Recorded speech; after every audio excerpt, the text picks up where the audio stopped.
Welcome to I dream. నేను ఉదయశ్రీ. చాలా మందిలో మనం ఈ మధ్య కాలంలో చూస్తూ ఉన్న సమస్య అనీమియా, రక్తహీనత ఎక్కువైపోతోంది. ఈ కేసెస్ పెరిగిపోతూ ఉన్నాయి, ముఖ్యంగా ఆడవాళ్లలో. అసలు అనీమియా రావడానికి కారణాలేంటి? దీనికి ఆయుర్వేద శాస్త్రంలో ఎలాంటి మెడిసిన్ ఉంది? అడిగి తెలుసుకుందాం. మనం కొండాపూర్లోని లక్ష్మీనగర్లో ఉన్న క్యాతన్ ఆరోగ్య కేంద్రానికి రావడం జరిగింది. మనతో ఉన్నారు క్యాతన్ దిలీప్ గారు. హీఈస్ ఎక్స్పర్ట్ ఇన్ ఆయుర్వేదం, ఆక్యుపంచర్ అండ్ న్యాచురల్ సైన్స్. మాట్లాడదాం. నమస్తే సార్. నమస్తే. చాలా ముఖ్యంగా మహిళలు ఎక్కువగా రక్తహీనతతో బాధపడుతున్నారు. పిల్లల్లో కూడా ఎక్కువగా చూస్తూ ఉన్నాం. రక్తహీనతకి కారణాలు ఏంటి? అంటే మనం తీసుకునే ఆహారంలో మన బాడీకి ఏమీ అందట్లేదా? ఎందుకు బ్లడ్ అనేది తగ్గిపోతుంది బాడీలో? భయం వల్లనే రక్తహీనత ఒకరికి వచ్చింది అంటే వాళ్ళకి తెలుసో తెలియని భయం వల్ల. భయం ఎందుకు వస్తుంది? భయం ఎందుకు వస్తుంది అని కాదు, అక్కడ రక్తహీనత అన్న సమస్య అనేది కిడ్నీ వల్ల వస్తుంది. మనకు బ్లడ్ అనేది ప్యూరిఫై అయ్యేది కిడ్నీలో. కిడ్నీ లోపం వల్లనే మనకు రక్తహీనత సమస్యలు వస్తాయి. ఇప్పుడు చూడండి, డయాలసిస్లో ఏం చేస్తారు? బ్లడ్ని అంతా ప్యూరిఫై చేసి మళ్ళీ పంపిస్తారు. ఆ ప్యూరిఫై ప్రాసెస్లో ప్రాబ్లం వల్ల రక్తహీనత సమస్యలు వస్తాయి. అంటే కిడ్నీ బ్లడ్ అనేది కిడ్నీలో ప్యూరిఫై అవుతుంది కాబట్టి కిడ్నీ యొక్క ఎమోషన్ కూడా భయం. కిడ్నీ ఎమోషన్ అనేది భయం. మనం ఆడపిల్లలకు అంటే ఎవరికైనా చిన్నపిల్లలకు కాటుక పెడతాం అరికాళ్ళు, భయపడకుండా ఉండేదానికి అరికాల కింద కాటుక పెడతాం మనం. ఓకే, అది ప్యాషన్ కాదు, అది మూఢనమ్మకం కాదు, అది కూడా నేచర్లో ఒక సైన్స్. అది నేచర్ని అర్థం చేసుకుంటే తెలుస్తుంది మనకు. అక్కడ యాక్యుపెంచర్ పాయింట్స్లో ఒకటి కిడ్నీ పాయింట్ K1 పాయింట్ అనే అరికాల్లో ఉంటుంది. అక్కడ బ్లాక్ కలర్లో కాటుక పెట్టడం వల్ల ఏమవుతుందంటే భయాన్ని జయించి వాళ్ళు భయపడకుండా, చిన్న పసిపిల్లలు మనం తొట్టలేసినప్పుడు భయపడకుండా ఉండేదానికి కాటుక పెడతాం మనం. ఈ సైన్స్ ఇప్పుడున్న వాళ్ళకి అర్థం కాదు. అంటే వాళ్ళు కూడా పెడతారు, నమ్మని వాళ్ళు కూడా కాటక పెడతారు. ఎందుకు పెడతారు అన్నది తెలియదు వాళ్ళకు. అంటే రూట్ కాస్లో ఏమవుతుందనంటే కిడ్నీని యాక్టివేట్ చేస్తే రక్తహీనత సమస్యల నుంచి బయటపడవచ్చు. కాబట్టి కిడ్నీకి ఎమోషన్ ఏంటి అని అంటే భయం. అందుకని చాలామంది అబ్జర్వ్ చేయండి, రక్తహీనత ఉన్న సమస్యలు అందరికీ కూడా ఒక మాట చెప్తున్నా, గైనిక్ సమస్యల వల్లనే, అంటే గైనకాలజీ సమస్య వల్లనే రక్తహీనత తగ్గుతూ ఉంటుంది. అయితే వాళ్ళకు తెలిసే తెలియని ఒక భయం అనేది క్రియేట్ చేసుకుంటారు. దానివల్ల బ్లడ్ అనేది ప్యూరిఫై అవ్వకపోవడం వల్ల రక్తహీనత సమస్యలు వస్తాయి. కాబట్టి ఇక్కడ కిడ్నీని యాక్టివేట్ చేసుకుంటే సరిపోతుంది. ఆయుర్వేద వైద్యం ఏం చెప్తుంది అంటే ఐరన్, అంటే ఐరన్ డెఫిషియన్సీ అనేది బాగా గుర్తుపెట్టుకోండి. అంటే కిడ్నీని మళ్ళీ నార్మల్ పొజిషన్కి తీసుకురావాలి. అందరు అంటారు నా కిడ్నీకి నేను టెస్ట్ చేసుకున్నాండి, కిడ్నీ నార్మల్ ఉంది, మీరు ఎలా చెప్పారు అని చెప్పేసి అంటారు. కానీ నార్మల్ ఉన్నప్పుడు మరి తగ్గింది ఎందుకు, ఎందుకు తగ్గుతుంది అనేది ఒక క్వశ్చన్ వేసుకోండి, ఒకసారి చూద్దాం. తగ్గింది అంతే, కానీ ఎందుకు అనేది క్వశ్చన్ వేసుకుంటే ఖచ్చితంగా అది కిడ్నీ సమస్య వల్లనే. కిడ్నీ టెస్ట్ చేసుకున్నంత మాత్రాన, కిడ్నీ నార్మల్ ఉన్నంత మాత్రాన మీ సమస్య తీరదు. మీ సమస్య రూట్ కాజ్ నుంచి మారాలంటే ఖచ్చితంగా మీ గట్ హెల్త్ తిన్న పోషకాల నుంచి. ఇప్పుడు చూడండి, ఆకుకూరలో అన్ని ప్రతి ఒక్క ఆకుకూరలో రక్తహీనతని జయించే గుణాలు ఉంటాయి. కాబట్టి అలాంటి ఆకుకూరలను మనం రెగ్యులర్గా ప్రోటీన్తో తీసుకున్నామంటే, అంటే ఒక పప్పు ద్వారా తీసుకున్నామంటే కూడా రక్తహీనత సమస్యల నుంచి కూడా బయటపడవచ్చు. ఒక ఎగ్జాంపుల్, ఒక తోటకూర ఒక పప్పు తీసుకొని వాడుకుంటే స్లోగా హిమోగ్లోబిన్ అనేది పెరుగుతుంది. అయితే ఆయుర్వేద వైద్యం ఏం చెప్తుంది అంటే ఇక్కడ కిడ్నీని మంచిగా చేసే కొన్ని మెడిసిన్స్ ఉంటాయి. కిడ్నీని బ్లడ్ని ప్యూరిఫై చేసే మెడిసిన్స్ ఉంటాయి. ఆ మెడిసిన్స్ వాడడం వల్ల ఏమవుతుందంటే రక్తహీనత సమస్య వల్ల, అంటే హిమోగ్లోబిన్ ఒక పేషెంట్కి 4 ఉండిందండి, ముఖం అంతా ఉబ్బేసి కాలు చేతులంతా ఉబ్బేసి 4 గ్రామ్, ఎంత 17 years అమ్మాయి. ఒక్కసారి మెన్సెస్లో బ్లీడింగ్ అవుతే నాన్ స్టాప్గా 15 days అవుతుంది.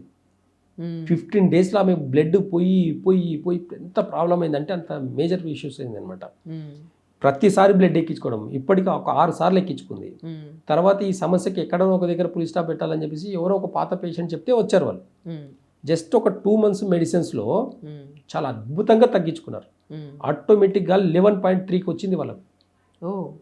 4 నుంచి 11.3. ఏముంటాయి మెడిసిన్స్ మరి ఆయుర్వేదంలో బ్లడ్ పెరిగేదానికి? మండూర భస్వం, అంటే మండూర భస్వం అని ఉంటుంది ఆయుర్వేదంలో. ఒక మండూర భస్వం, లోహ భస్వం అని ఉంటుంది. ఈ 2 భస్మాలు కొన్ని వేరే మెడిసిన్స్ తోటి పొత్తుతో కలిపి ఇచ్చినప్పుడు హిమోగ్లోబిన్ అనేది ఆటోమేటిక్గా పెరుగుతుందండి. మన బాడీలో కొత్త రక్త కణాలు పెరిగినాయి అంటే ఎలాంటి డిసీజెస్ కూడా ఉండవు, ఎలాంటి క్రానిక్ డిసీజెస్ కూడా ఉండవు. ఒక క్రానిక్ డిసీజ్ నుంచి ఎవరైనా బాధపడుతున్నారంటే బ్లడ్ పర్సంటేజ్ని పెంచుకుంటే చాలు, కొత్త రక్త కణాలు ఎప్పుడైతే మన బాడీలో పెరుగుతాయో ఎలాంటి క్రానిక్ డిసీజ్ బారిన పడకుండా ఉండడమే కాకుండా హెల్త్ని కూడా నార్మల్ చేసుకోవచ్చు, ఎలాంటి క్రానిక్ డిసీజ్ అయినా సరే జయించవచ్చు అని చెప్పేసి ఆయుర్వేద వైద్యం చెప్తుంది. కాబట్టి రక్తశుద్ధి జరగాలి, రక్తశుద్ధి జరగాలి. అది డయాలసిస్ మాత్రమే చేయదు. ఆయుర్వేదంలో మంచి మంచి మెడిసిన్స్ ఉన్నాయి. ఇలాంటి అద్భుతమైన మెడిసిన్స్ వాడడం వల్ల ఖచ్చితంగా ఎలాంటి సైడ్ ఎఫెక్ట్స్ లేకుండా కూడా చాలామంది హిమోగ్లోబిన్ పెంచుకునే వాళ్ళు ఉన్నారు. అంటే జనరల్గా ఇప్పుడు బోన్ మ్యారో చాలా మందికి మోకాలు అరిగిపోయిన అంటారు. బోన్ మ్యారో మళ్ళీ పెరగాలనుకుంటే ఇలాంటి మెడిసిన్స్ ఇస్తాం మేము. ఇలాంటి మెడిసిన్స్ ఇవ్వడంలో ఏమవుతుందంటే వాళ్ళ బోన్ మ్యారో కూడా పెరుగుతుంది, బోన్లో ఉండే రక్త కణాల్లో కూడా బ్లడ్ పర్సంటేజ్ పెరుగుతుంది. అప్పుడు బోన్లో ఎప్పుడైతే బ్లడ్ పర్సంటేజ్ పెరుగుతుందో బోన్ కూడా స్ట్రెంత్ అవుతుంది. కాబట్టి రూట్ కాస్ చాలా రకాలుగా ఉపయోగపడే రెండు రెమెడీస్, ఒకటి మండూర బస్సం, లోహ బస్సం. ఇవి కొన్ని మెడిసిన్స్లో మనం మిక్స్ చేసేసి ఒక డోస్గా ఇచ్చినప్పుడు దాని ఎనర్జీ అనేది చాలా విపరీతంగా పెరిగి బ్లడ్ అంటే రక్తశుద్ధి జరిగి అన్ని రకాల క్రానిక్ డిసీజ్ని కూడా తగ్గించడం జరుగుతుంది. ఈ రక్తహీనత సమస్యలకు ఇలాంటి మెడిసిన్స్ మాత్రం చాలా అద్భుతంగా, చాలా మెరాకిల్గా పనిచేస్తాయి. దీనికి ఏ సైన్స్ ఐరన్ ట్యాబ్లెట్ వాడినప్పుడు మీరు జనరల్గా ఇప్పుడు ఏం చేస్తారు, అందరూ హాస్పిటల్కి వెళ్ళేసి ఐరన్ ట్యాబ్లెట్లు వేసుకుంటారు, ఐరన్ ఇంజెక్షన్స్ ఇచ్చుకుంటారు. ఐరన్ ఇంజెక్షన్స్ ఇచ్చినప్పుడు మోషన్ చూడండి వాళ్ళది ఎలా పోతుంటారు వాళ్ళు. ఐరన్ ట్యాబ్లెట్లు వేసుకున్న వాళ్ళు వాళ్ళ మోషన్కి వెళ్ళేటప్పుడు చూడండి బ్లాక్ కలర్లో వెళ్తుంటారు తెలుసా మోషన్. అంటే ఎంత సైడ్ ఎఫెక్ట్స్ ఉంటాయంటే అసలు బోన్ పెరగాలనుకుంటే ఐరన్ ట్యాబ్లెట్లు ఇస్తారు. నేను చెప్పేది కూడా అదే, ఆయుర్వేదంలో న్యాచురల్ రెమెడీస్ తోటి కూడా పెంచుకోవచ్చు కదా. లోబసం చాలా సింపుల్ అండి, అదే గొప్ప ఇది కాదు, ఎప్పుడో పాత 5000 సంవత్సరాల నుంచి ఉన్న రెమెడీ అది. దాన్ని అర్థం చేసుకోవాలంటే ఇప్పుడున్న మెడికల్ సిస్టమ్ నాలెడ్జ్ లేదని చెప్తాను నేను, అంతే. దాని మీద రీసెర్చ్ చేయలేదు కాబట్టి దాని మీద కామెంట్ చేస్తారు వాళ్ళంతే. వాళ్ళు చెప్పే టాబ్లెట్లే కరెక్ట్, వాళ్ళు ఇచ్చే ఇంజెక్షన్సే కరెక్ట్, వాళ్ళు చేసే వైద్యమే కరెక్ట్ అని అనుకుంటారు. మరి పాతకాలంలో చేసినవన్నీ తప్ప చెప్పు, డైరెక్ట్గా వచ్చి చెప్పుదా. మీడియం కూడా వచ్చి ఆయుర్వేద తప్పని చెప్పు, నేచర్ చెప్పు, నేచర్ క్యూర్ అంతా తప్పని చెప్పు. ఆన్ కెమెరా చెప్పు, 4 గోడల మధ్యలో కదా, ఆన్ కెమెరా చెప్పమని చెప్పి ఏ డాక్టర్ని చూస్తాను నేను.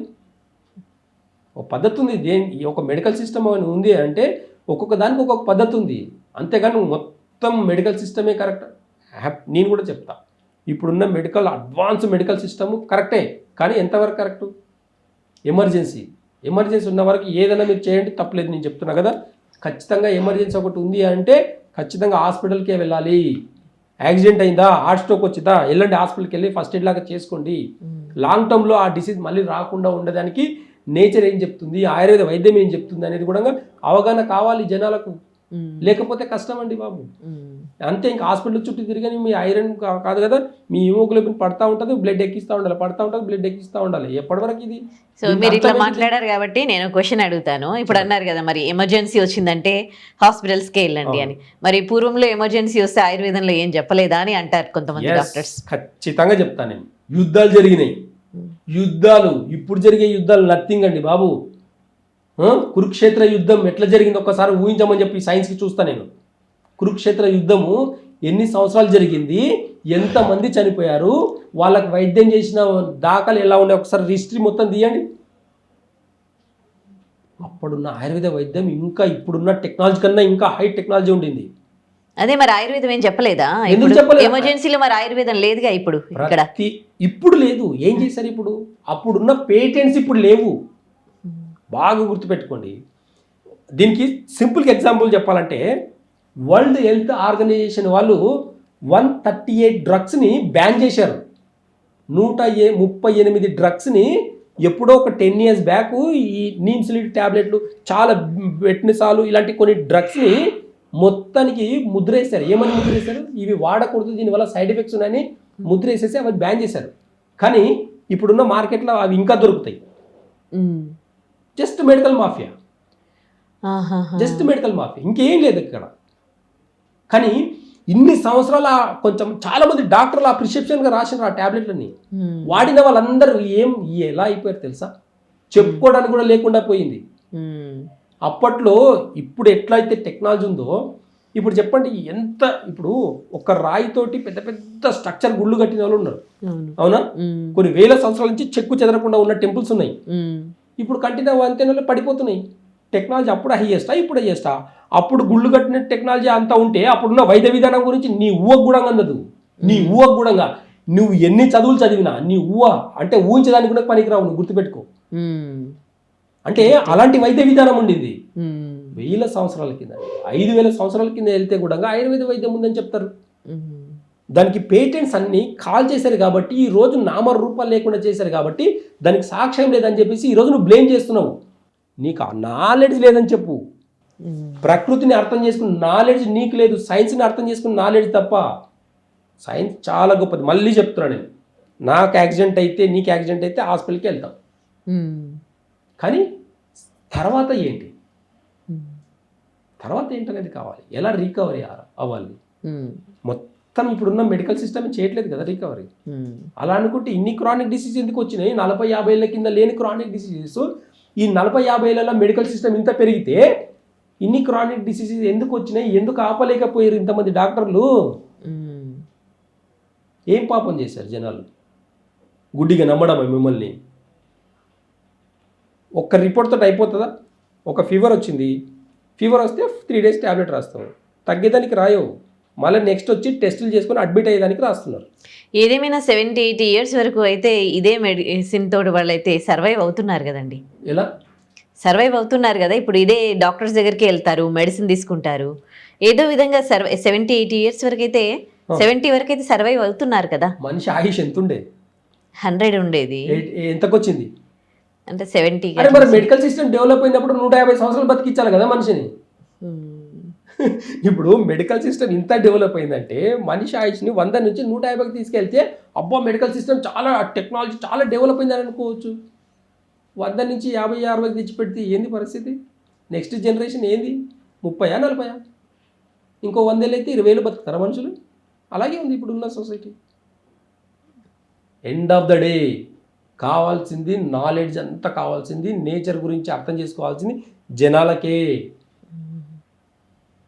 సైన్స్ కాదు. సైన్స్ చాలా ఎంత గొప్పదైనా సరే అన్నమే తినాలి, టాబ్లెట్లతో తిని బతకలేము కదా. కరెక్ట్. కాబట్టి ప్రతి జీవి పుట్టింది అంటే తినేదానికే, ప్రతి జీవి పుట్టింది తినేదానికే, ఇంకా దేనికి కాదు. నేను ఇంకా దానికోసం నేను అది చేసేదానికి పుట్టాను, నేను దీన్ని చేసేదానికి పుట్టాను కాదు. ఫస్ట్ తినేదానికే పుట్టిన. అది అర్థం చేసుకున్నాం అనుకో, కోటి విధులు కూటి కోసం నాకు ఒక సామెత నీ మైండ్లో ఉందనుకో అన్నీ అర్థమవుతుంది. అది పద్ధతిగా తిను చాలు, ఎలాంటి క్రానిక్ డిసీజ్ రాదని చెప్తుంది నేచర్. వచ్చిందా హాస్పిటల్కి వెళ్ళు, ఆపరేషన్ చేసుకుంటావు చేసుకో, తర్వాత న్యాచురల్గా మంచి ఫుడ్ తింటే మళ్ళీ నీ హెల్త్ గట్టెళ్తే అన్నీ బాగుతాయి, హెల్త్ అంతా బాగుతుంది. అంతే తప్ప ఆపరేషన్ చేసుకున్నంత మాత్రం ఇంకా ఈ 24 గంటలు ఇంకా సంవత్సరం తరబడి హాస్పిటల్ ఉండలేము కదా. ప్రాబ్లం ఉందని ఒక క్రానిక్ డిసీజ్ ఉంది, ఒక షుగర్ పేషెంట్ ఉన్నాడు, నాకు షుగర్ ఉందని చెప్పేసి మొత్తం హాస్పిటల్ అయితే సంసారం పెట్టాడు కదా. ఇంటికి వచ్చి న్యాచురల్ డైట్ చేసుకుంటే కూడా కంట్రోల్ అవుతుంది కదా. అంటే ఎంత ఉన్నా మన లైఫ్ స్టైల్ మార్చుకుంటే ప్రతి డిసీజ్ మారుతుంది కదా. చెప్పండి, లైఫ్ స్టైల్ చెప్పండి, డైట్ చెప్పండి, డైట్ ద్వారా న్యాచురల్గా తగ్గించడానికి చెప్పండి, జనాలను మోటివేట్ చేయండి. జీవితం అంతా ట్యాబ్లెట్లు వేసుకోవడం అనేది ఎంతవరకు కరెక్ట్ అయితే? కామెడీ ఏంటంటే గత వీడియోలు ఉన్నవి మోకాల నొప్పుల కోసం చేసిన వీడియోలు చాలా వైరల్ అయినాయి. కొన్ని వేల మంది అండి.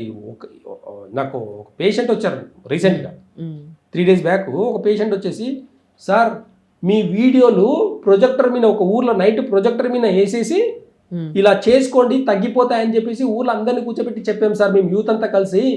ముసలోళ్ళంతా 60-50 సంవత్సరాల మోకాల నొప్పులు ఉండే వాళ్ళందరూ ఇలా చేసుకొని ఎక్సర్సైజ్ చేస్తే, మీరు చెప్పినట్టు చేస్తే 90% తగ్గించుకున్నారు సార్. ముసలోళ్ళు కూడా, ఏజ్ అయిపోయిన వాళ్ళు కూడా, మోకాల నొప్పులు, పొలంకి వెళ్ళే వాళ్ళు, వచ్చే వాళ్ళు, నడవలేక ఇలా కుంటుకుంటూ నడిచే వాళ్ళందరికీ బాగా అయింది సార్ మీ వల్ల, మా ఊరంతా మిమ్మల్ని రమ్మంటుంది సార్ అని చెప్పేసి ఇన్విటేషన్ ఇచ్చారు. గొప్పగా ఇట్లా ప్రొజెక్టర్ మీద వేసినట్టు నాకే అర్థం కాలేదు ఏం చెప్పాను నేను అసలు. ఈ చిన్న టెక్నిక్ నేచర్ని చాలా సింపుల్గా పెట్టింది. ఒక చిన్న టిప్పు చెప్తే చాలా మంది, వేల మంది బాగా అవుతుంటే కామెంట్స్ ఏముంటాయి తెలుసా? కామెంట్స్ ఉంటాయి. అంటే నాలెడ్జ్ ఉండి పెడతారా, నాలెడ్జ్ లేక పెడతారా? నీకు నేచర్ గురించి తెలియకపోతే తెలియదని పెట్టు, అంతేగాని లేదు మెడికల్ సిస్టమే కరెక్ట్, మోకాళ్ళకి ఆపరేషనే కరెక్ట్. సైన్స్ని బలంగా నమ్మేవాళ్ళు ఆయుర్వేదాన్ని నమ్మరు, అస్సలు వాళ్ళ పూజ చేస్తారు. సైన్స్ని నమ్మాలి అని చెప్తున్నాను నేను కూడా, నమ్మొద్దని చెప్పట్లే. ఎంత నమ్మాలి, ఎక్కడ నమ్మాలి, ఒక లిమిట్ ఉంటుంది దానికి కూడా. మొత్తం సైన్స్ బేస్ చేసుకుని నడుస్తుందా? మొత్తం సైన్స్ మీదే ఉందని చెప్పండి, ఒక్కరిని చెప్పమని చెప్పండి చూద్దాం. హై నాలెడ్జ్ ఉండే వాళ్ళని మొత్తం సైన్సే అని చెప్పమని చెప్పండి. నేచర్కి ఏం సంబంధం లేదు, మొత్తం సైంటిఫిక్ ఏం చెప్పమని చెప్పండి, దాన్ని బట్టి అర్థమవుతుంది అంతే. ఒక 60-70 ఏళ్ళ వాళ్ళకు సైన్స్ ఒక్కటి కరెక్ట్ అని చెప్పమని చెప్పండి. మొన్న ఇస్రో సైంటిస్ట్ వచ్చారు నా దగ్గరికి, సార్ మీరు చెప్పే ఒక్కొక్క మాట నేచర్ని బేస్ చేసుకొని చెప్తారు సార్, అసలు చాలా అద్భుతంగా చెప్తారు సార్, అసలు మీ వల్ల చాలామంది మోటివేట్ అవుతున్నారు, చాలామందికి అవేర్నెస్ వస్తుంది, అందుకే మీకు ఇంత జనాలు వస్తున్నారు, చూస్తున్నాం సార్, చాలా బాగుంది సార్, అసలు నేను కూడా వచ్చాను, అసలు మీ వీడియోస్ చూసేసి నేనే కదిలి వచ్చేసాను సార్ విజయవాడ నుంచి అని చెప్పేసి. ఎలా ఉంటుందండి? ఇస్రో సైంటిస్ట్ అంటే ఆయనకు నాలెడ్జ్ లేదా, సైన్స్ మీద అవగాహన లేదా? ఆయన కూడా చెప్తాడు ఎంత సైన్స్ డెవలప్ అయితే కూడా నేచర్ని బేస్ చేసుకుని నడవాలని చెప్పాడు ఆయన. అంటే ఇలా చాలా ఉంది. కొంతమంది మూర్ఖులకు మాత్రమే నాలెడ్జ్ లేకుండా చూడండి, వాళ్ళు మాత్రమే పెడతారు కామెంట్స్, నెగిటివ్ కామెంట్స్. అర్థం కాకపోతే రండి నేను చెప్తా సైన్స్ అంటే ఏంది, నేచర్ అంటే ఏంది అని చెప్తాను నేను. అంటే ఎట్లా అయిపోయిందంటే సైన్సే కరెక్ట్ అనే వాళ్ళకు ఒకటే ఎగ్జాంపుల్, నేను మా అమ్మకి పుట్టినా లేదా, ఎవిడెన్స్ ఏంది? మా అమ్మని అడిగితే చెప్పేది కాదు, నాకేం తెలుసు, మీ అమ్మకి అడిగితే నువ్వు మీ అమ్మకి పుట్టిన లేదా నాకేం తెలుసు, డౌటే నాకు అంటే నువ్వు వెళ్ళి డిఎన్ఏ టెస్ట్ చేసుకోవాలి, రావాలి. మీ అమ్మకి అడిగి అమ్మ నేను నీకే పుట్టిన లేదా, నాకు ఒక ఎవిడెన్స్ కావాలి, డిఎన్ఏ టెస్ట్ చేసుకుందాం రా అని అంటే చెప్పు తీసి కొడుతుంది, కొడుకు అయితే తర్వాత విషయం, అవునా కదా? ఇప్పుడు సైన్సే కదా కరెక్ట్, ఇక్కడ నమ్మకంకి చోటు లేదు కదా, నమ్మకంకి చోటు లేదు ఇక్కడ. నమ్మకం అంటే నేచర్, బ్లైండ్గా నమ్మాలి అంతే కొన్ని విషయాలు, అంతే తప్ప అయ్యో నేను లేదు సైంటిఫిక్గా ప్రూవ్ చేయాలని అనుకుంటే మీ అమ్మని తీసుకుపోయి డిఎన్ఏ టెస్ట్ చేసుకుని రా, తెలుస్తుంది అప్పుడు నీకు. చేసుకో అంటే డిఎన్ఏ టెస్ట్కి మీ అమ్మ పుట్టుతో చూడు ఫస్ట్, తెలుస్తుంది నీకు. అంటే కొన్ని విషయాలు నమ్మకం మీదే నడుస్తాయి.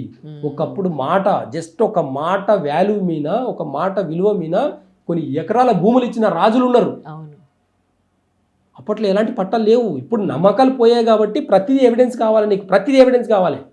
అందుకేనంటు నేను కూడా ఏం చెప్తానంటే ప్రతిదీ ఎవిడెన్స్ కావాలంటే మీ అమ్మకు నువ్వు పుట్టినావా లేదా అనేది డిఎన్ఏ టెస్ట్ తీసుకొని వచ్చి మీ అమ్మకు ఒప్పించి డిఎన్ఏ టెస్ట్ చేసుకొని పెట్టు. నేను మా అమ్మకు పుట్టినా అని చెప్పుకో, తెలుస్తుంది అప్పుడు. కొన్ని నమ్మాలండి బాబు, ఆయుర్వేదం నమ్మకపోతే ఇంకెవరు నమ్ముతామండి? నాకు అర్థం కాదు అసలు. నేచర్ నమ్మకపోతే సైన్స్ని నమ్మాలా? నిన్న కాక మొన్న వచ్చిన సైన్స్ని ఎంత నమ్ముతావు?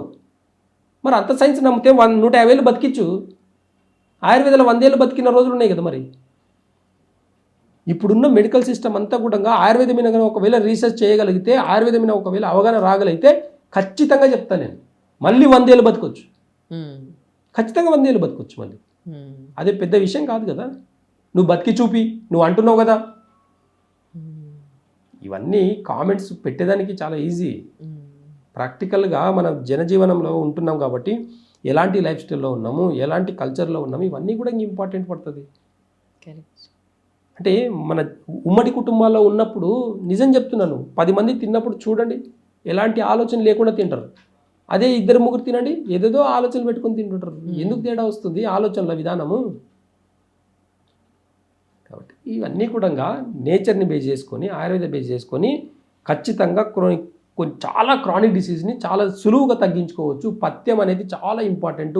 ఒక టేస్ట్ తిని ప్రాబ్లం తెచ్చుకుంటాం, ఆ టేస్ట్ని తగ్గించుకుంటే కూడా ఖచ్చితంగా మళ్ళీ న్యాచురల్గా బతకొచ్చు అని నేచర్ చెప్తుంది. Right, thank you so much అండి. Thank you.